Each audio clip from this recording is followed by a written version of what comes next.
Next is Gina Castanon.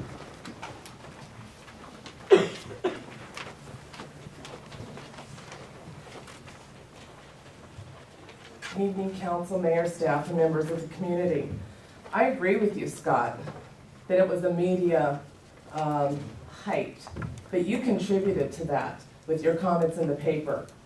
I'd just like to remind council as well, as like Jerry's comments, that Gary has been a loyal servant to Wildemar. When Bridget and I and George Cambero, in the beginning parts of incorporation, when we were doing trails, asked Gary to come on board to take over that job because we had incorporation duties, and he did that. Besides help, major contribution he did on our petition drive. Without Gary's help and continued help throughout the years, Wildemar probably wouldn't look like it does today. And as far as trying to control someone's comments or actions outside their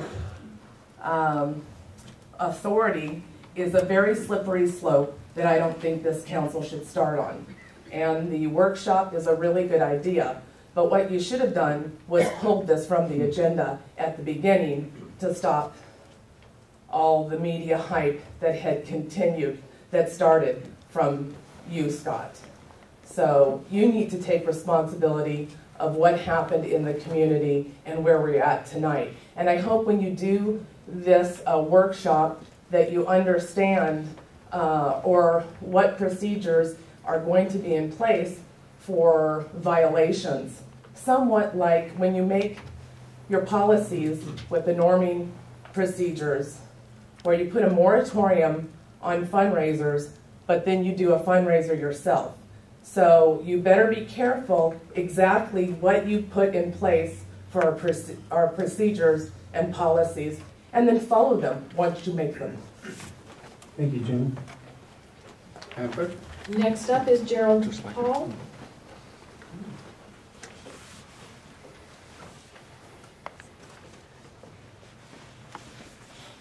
Good evening, Mayor and council members. I'm also going to address the media hype issue. I've been following this in the newspapers and on the internet.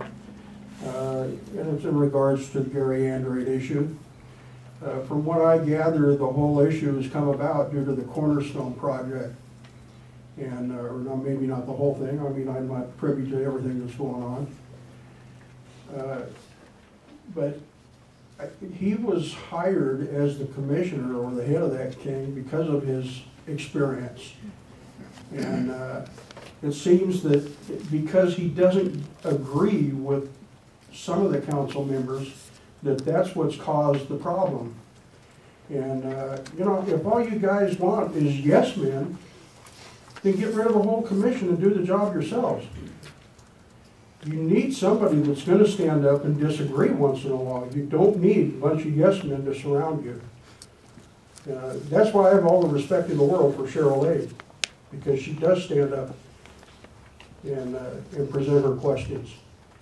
So before we have another issue that came about like that came about several months ago, with when a great number of people stood up in the audience here and to support Mayor Cashman at the time in the meeting and voiced their concerns that he stay in office because he was the one elected, and everybody voted him out, and I think it was to everybody's surprise. And I think I can speak for a lot of the people sitting here today and people that were here at that time that we felt the man got railroaded.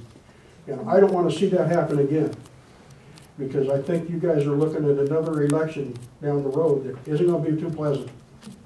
Thank you. Terry, thank you very much. I'm supposed to have any. Yes, there's more. George Campero. I guess my name is George Cambero. I reside at 21584 Grand Avenue, Wildemar. I think there's been enough comments, and I do agree with you. I think it needs to be, I think under all this, what's going on, I think this is a must that you have those, the meeting and the workshop. And I do agree with everything that's going on. You don't see me come as much. but I am here in support of Jerry Andrews. So I known him for many years, and he's been very passionate with what he does. And so I'll be looking at what's going on, and I'll just stand by. So anyway, good luck. Thank you, George. Carrie Smith? No? Oh, okay, so you don't want to speak? Okay.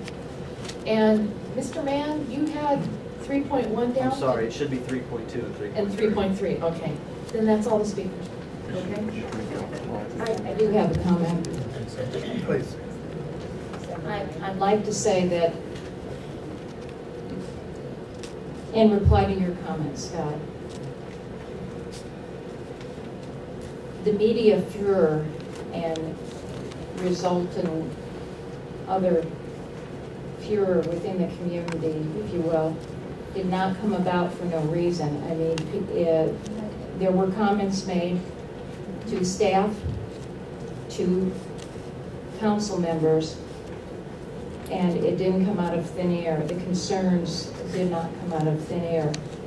And if we're going to talk about having a joint workshop and a norming session, one, I would encourage all those in the community who can make it, please try to do so, because it's very instructive to watch how we do that process, especially the norming session. It may be boring, but in terms of when we schedule it, it's very difficult, because I know for our city clerk to schedule anything, she has to do a matrix, because we all have very busy schedules, and staff has meetings. We all have so many meetings we're going to, so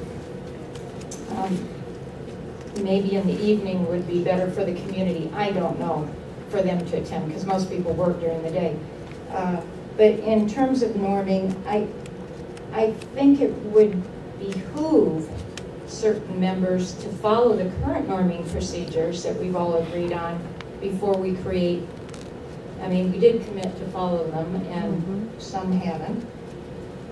So if they have any meaning at all, I think we need to adhere to the commitments we make, and in respect to our fellow council members, if we have issues, we should go to them and speak to them, rather than finding out about it through phone calls from the press. That's all I have to say. Agreed, thank you very much.